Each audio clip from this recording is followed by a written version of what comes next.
Having fun? Nah, no, never. Hi, everybody. What's this experience been like before you get your feet wet? Just get in the We're World just Cup? jumping right in.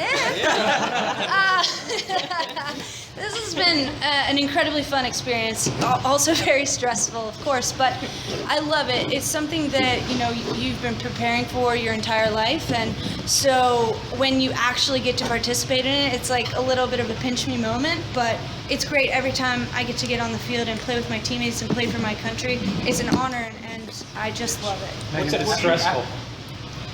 Abby issued an apology last night for the remarks that she made about the referee after the Columbia game. Has that been discussed within the team at all? And is there any, as irrational it may be, worry about how the refs might treat you guys the rest of the tournament? No, obviously, Abby's one of our leaders. She's one of our captains, and she's going to lead us through anything that we need to get through. And I think that, we've done an incredible job as a team keeping our bubble intact and not listening to the media or outside criticism or outside sources. And that's kind of what we've been up to, and that's what we're going to continue to do. Did she raise it in the locker room at all, or to discuss it with you all? That's not something that I think we really need to discuss. It has nothing to do with us as a team, and it has nothing to do with us as teammates, I guess, because quite frankly, that's Abby just having our teammates back. She wants them to be around, she wants them to play, and I see no problem with that, and we're moving forward. There have been some games during the World Cup where the standard of refereeing has been very high, and others where it really hasn't. Perhaps your last game was an example of that. How do you feel that the overall level has been? That's something that I'm not going to comment on. Obviously, referees are all human beings, and you're going to have good days, you're going to have bad days, but that's just something as a player you need to deal with regardless if it's good or bad or mediocre. And so focusing on the refereeing is something that I'm absolutely not going to do because it's something that I'm not able to control. So if I focus on things that I'm not able to control, I'm going to be crazy the whole World Cup. So I'm moving on, and hopefully we get a great set of referees for our match against China. What would you say? Describe the bond that this back line has taken on, and now you're on a stretch of more than 3 games without allowing them to win. Well, okay, everybody needs to stop talking about the streak. I just think it's good team defense. That's what it is. And I've been saying this a lot, but our forwards and our midfielders, they make it predictable for the back line, so we can close in, shut down space, take away options quickly, and it's a credit to our midfielders and our forwards for doing that. But I also have to give a huge shout out to my back line and Hope, because they've been incredible and they've been so fun to play with, and the communication's good. And I just feel like, if something's going wrong, then Becky has my back, and if something's going wrong for Becky, then Julie has her back, and if something's going wrong for Julie, then so on and so forth.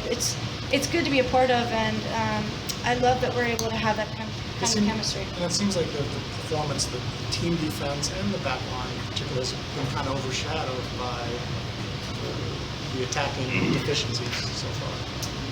Well, you can call them deficiencies, but we've done it.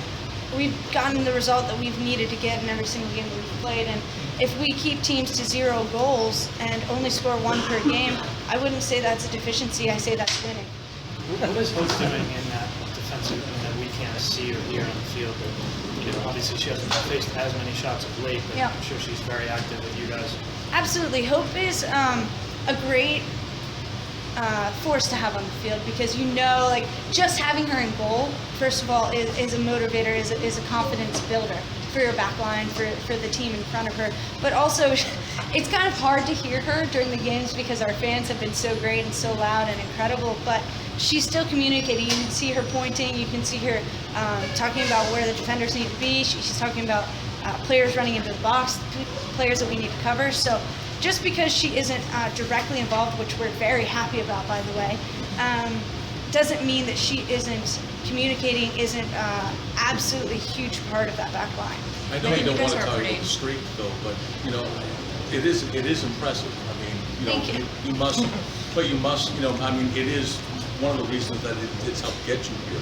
So is it just you don't want to jinx the streak kind of thing? No, it's not a jinx thing. I think as long as we keep playing the way that we're playing and shutting down teams quickly and taking away their opportunities and taking away their space, then obviously we want to limit their chances. That's what we've been doing. And as long as we keep doing that and keeping a 0 on that score sheet, we will absolutely be in every game that we play.